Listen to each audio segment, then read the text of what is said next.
the big bully in the region seems to be evolving with consensus as China being the threat. Everybody thinks Pakistan is already imploding. We don't have to worry for too long. There might be an informal war which will go on, but if at all there is a formal war that might happen in the region, the two big Asian brothers will fight it out, India and China. And then when it comes to that, you have a great understanding on how that is going to impact the region. But it seems like the Ladakh region is currently getting contested. The Tawang region is already contested. China has its own name for those regions.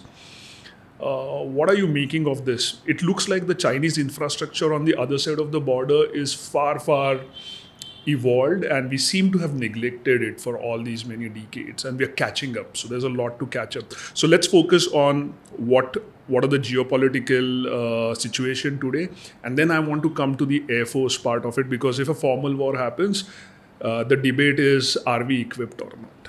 How do you avoid war is by having strong armed forces. The deterrence is the key. So when we talk about China, and we talk about their prowess of having more aircraft and more technology, more this, more that, what we have to make sure is that there is this overall calculation, if they could put a number to it, of national security capability, in which human angle comes a lot. Human angle comes a lot. Chhatrapati Shivaji Maharaj, the way he could motivate his, handful of soldiers, and then could, do that, or even subsequently all his, kith and then Bajirao Peshwa and everybody, it was because of motivating these people to fight with what they have against the big artillery they had. Right. And if you see this movie Sinhagad, they were moving artillery, but these just were going around doing all kinds of things. So one of the reasons what we are talking about is that, firstly, does China really want that kind of a war? Even in 62, why did they go back? They didn't want this land. They wanted to teach a lesson. Now, do they want to teach us a lesson again? So they are trying to do it to Pakistan. Keep us all the time, occupied, keep it, fighting on the third front. Maybe there are some other means also they're using, whether it's cyber, whether it is now. Just the other day I read, somebody sent me a message saying that all our power grids have been infiltrated with when you're talking about... some electronic device will come from China, have its origin in everything that we are using. I mean, when we were now debating whether we should have Huawei as one of our partners for communication, everybody said no. So now Alcatel, French company who gave switches, they are making the switches in China. So now what is happening is you have to find, as an innovator, how do you sterilize these?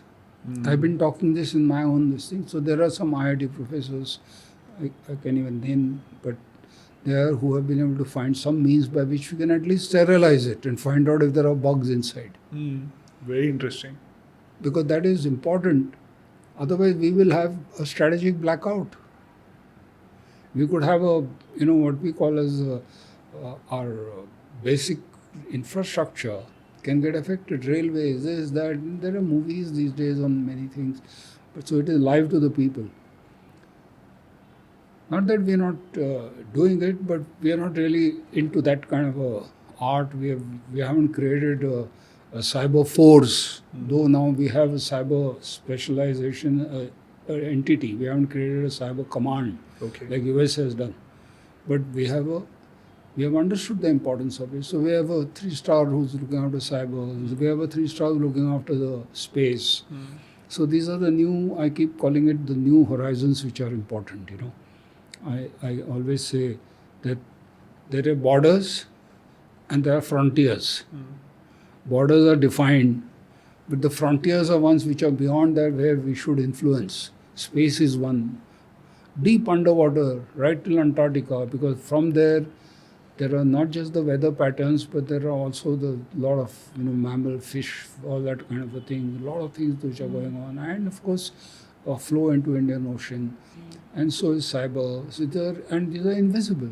You can be in African continent and still do cyber attack on India. I mean, there are ways and means to do this kind of a thing. At the moment, not comfortable, but geographically, if you have to look at only that belt of the Ladakh and what Arunachal, you were very right, infrastructure. There's a tremendous amount of infrastructure going on at the moment, tremendous amount.